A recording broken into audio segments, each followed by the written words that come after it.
Olá pessoal, estamos de volta com mais um episódio.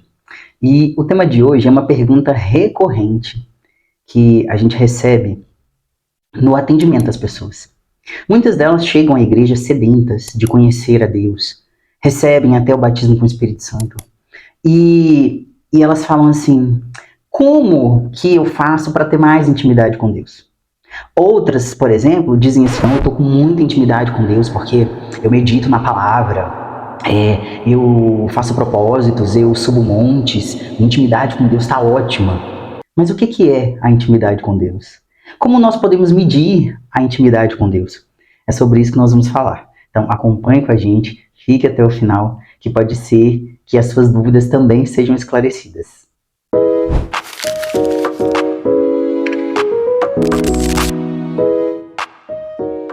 Afinal, o que é a intimidade com Deus? A intimidade com Deus, nós podemos começar dizendo que ela não se mede pelo conhecimento que eu tenho da palavra. A meditação nas Escrituras ela é muito importante, porque é a partir dela que Deus abre o entendimento, é a partir dela que nós conhecemos quais são os princípios que Deus considera relevantes, como deve ser o nosso proceder, é a palavra que nos purifica, é a palavra que nos santifica, a palavra nos molda. De dentro para fora, ela nos limpa de dentro para fora e ela vai nos tornando aptos a ir nos aproximando de Deus. Por quê? Porque nós conhecemos a letra? Não. Porque ela purifica a alma, ela purifica o espírito. Então ela vai limpando a gente da sujeira, do pecado, da natureza carnal. Mas o simples fato de conhecer as Escrituras, de conhecer a lei, não mede a nossa intimidade com Deus. Nós temos o exemplo dos fariseus. Nós temos o exemplo dos escribas, nós temos exemplos dos sacerdotes levitas do passado que muitas vezes eram repreendidos severamente por Deus. Eu me lembro de uma passagem de Ezequiel que Deus manda um anjo marcar, sabe, todos aqueles que eram ímpios e os que eram justos. E aí você pensa assim, mas os ímpios são aqueles que não conhecem o Senhor, não. Deus diz assim, começa o juízo pelo meu santuário. Era no santuário de Deus que estavam as maiores sujeiras, os mais hipócritas. Deus não faz distinção. Não é o simples fato da gente conhecer as Escrituras, da gente ter um grande conhecimento da palavra que mede a nossa intimidade com Deus. Também a intimidade não se mede pelo cargo que nós ocupamos. Geralmente quando a gente chega novo na fé, a gente tem aquela ideia assim, eu queria ser como aquele pastor. Eu queria ser como aquele bispo, como aquele missionário, como aquele obreiro. E a gente tende a achar que quanto maior o cargo, quanto maior os dons, quanto mais maravilhas, obras e milagres aquela pessoa faz, significa que mais intimidade com Deus ela tem. Mas isso é outro engano. É outro engano. Por quê? Porque nós também podemos acompanhar pelas Escrituras que muitos homens e heróis da fé não tiveram obras, mas eram considerados amigos de Deus. Vamos dar uns exemplos. Abraão foi chamado da terra de Ur e ele não abriu igreja, ele não fez milagres, ele não curou ninguém, né?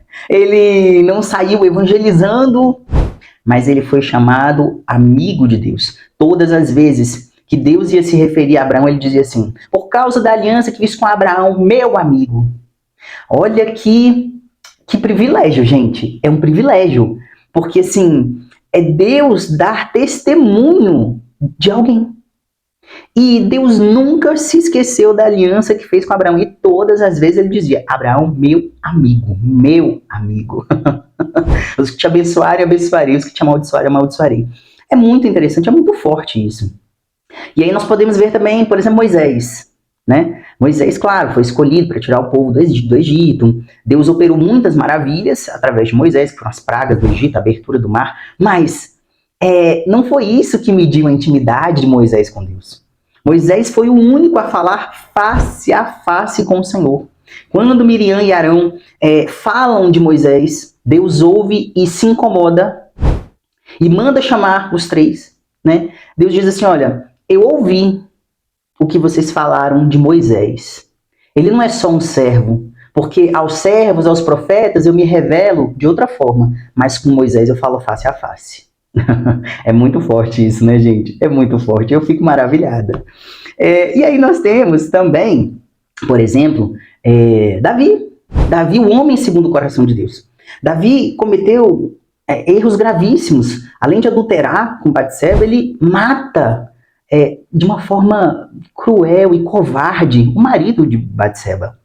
Mas ele não deixou de ser o homem segundo o coração de Deus. Quantas vezes nós somos medidos pelos nossos erros? Quantas vezes nós recebemos julgamentos das pessoas por erros infinitamente menores? E as pessoas às vezes até dizem assim, esse é servo de Deus? Esse tem o Espírito Santo? Esse aí? Eu imagino quantas críticas Davi também não recebeu. Quantas críticas ele não deve ter recebido. Mas isso não mudou a forma como Deus o via.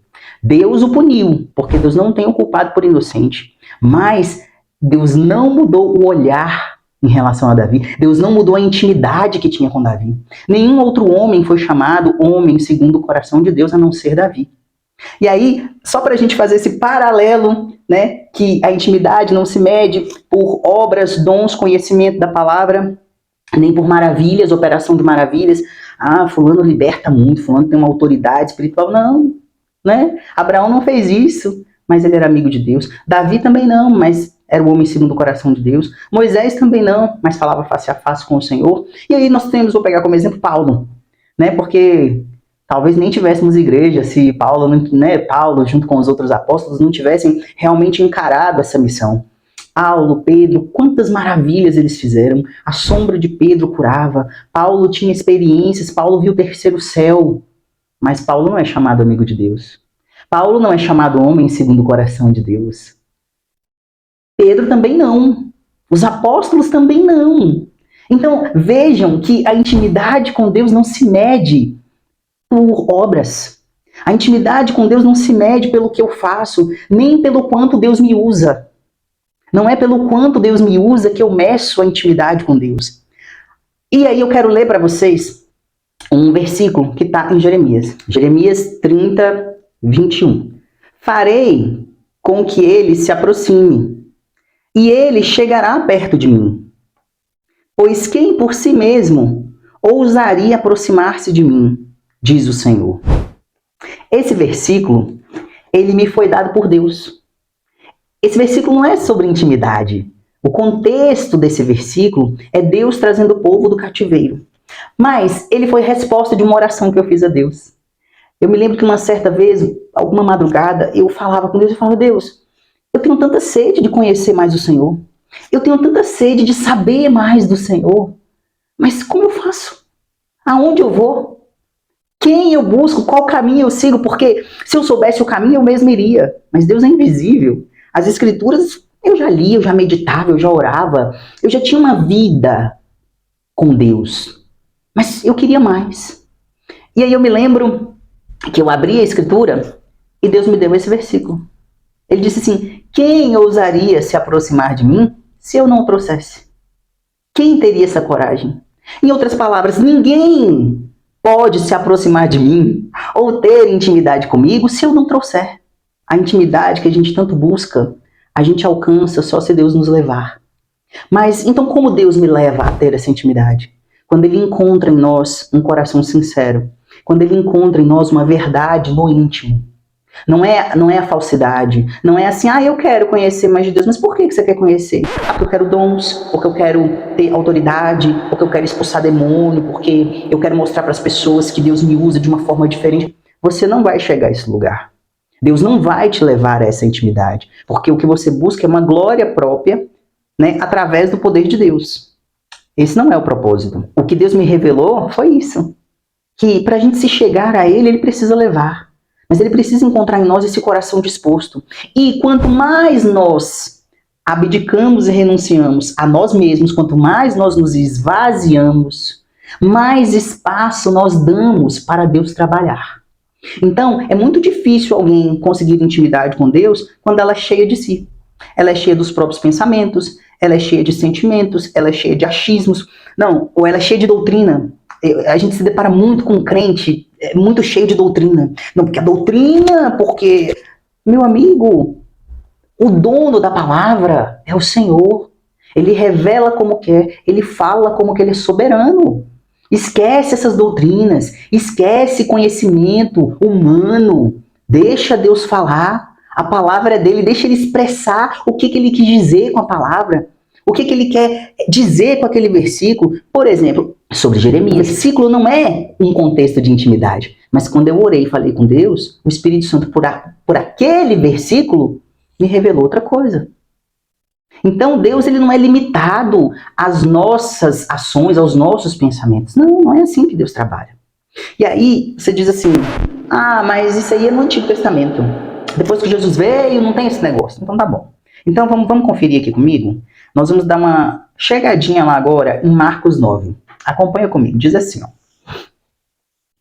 E 6 dias depois, tomou consigo a Pedro, Tiago e João e os levou sós, em particular, a um alto monte e transfigurou-se diante deles.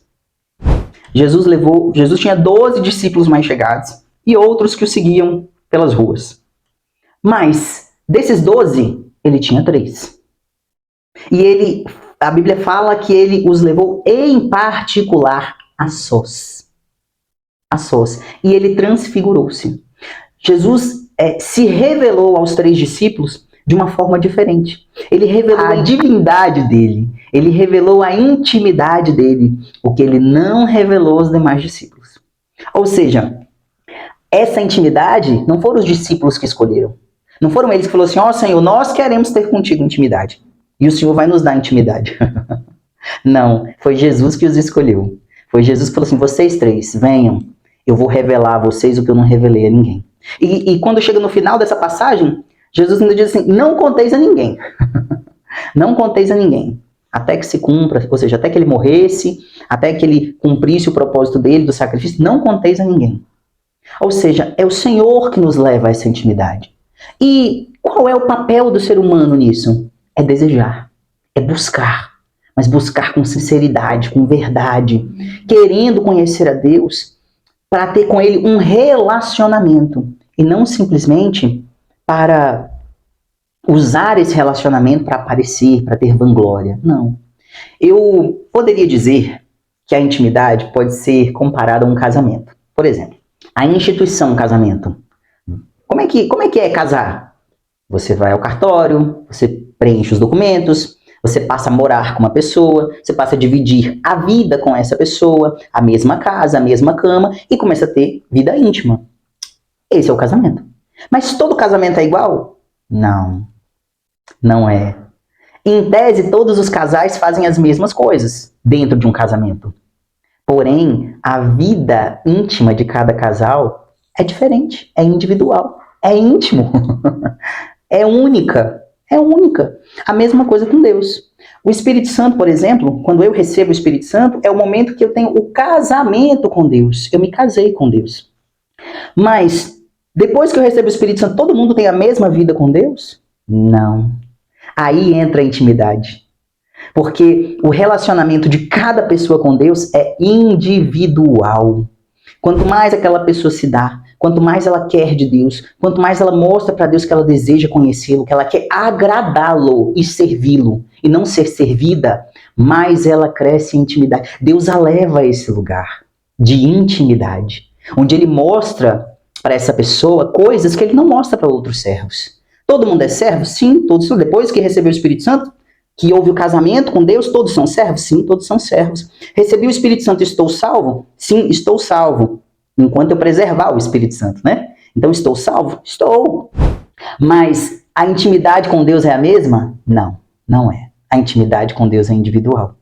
A intimidade com Deus é única e depende daquilo que cada um semeia, que cada um planta com Deus. Mas o Espírito Santo não é dado por medida. Verdade. O Espírito Santo não é dado por medida. Se eu recebi o Espírito Santo, qualquer pessoa que recebeu o Espírito Santo, a partir daquele momento, ela tem essa aliança com Deus, por isso a gente fala de casamento com Deus. A partir daquele momento, o Espírito Santo é o guia dela. Ele é conselho, ele é orientação, ele é sabedoria. Ele vai ser tudo que ela precisa em cada momento da vida. O que ela precisar, o Espírito Santo vai estar ali para orientar. Porque, de fato, ele não é dado por medida.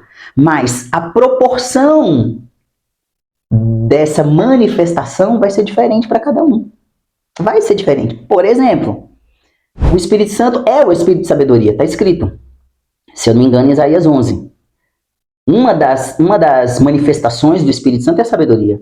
Mas a sabedoria que Deus deu a Salomão, ele próprio disse que mais ninguém teria. Então, a proporção daquela sabedoria que foi dada a Salomão não se igualou aos demais servos, nem a Davi, seu pai, que era o homem segundo o coração de Deus. Vejam como Deus trata cada um com individualidade. Deus não trata todo mundo de forma padrão. Existem os mandamentos gerais, que são para todos, para qualquer ser humano. Mas existe o trato individual de Deus com cada um. Por isso que a Bíblia fala, né?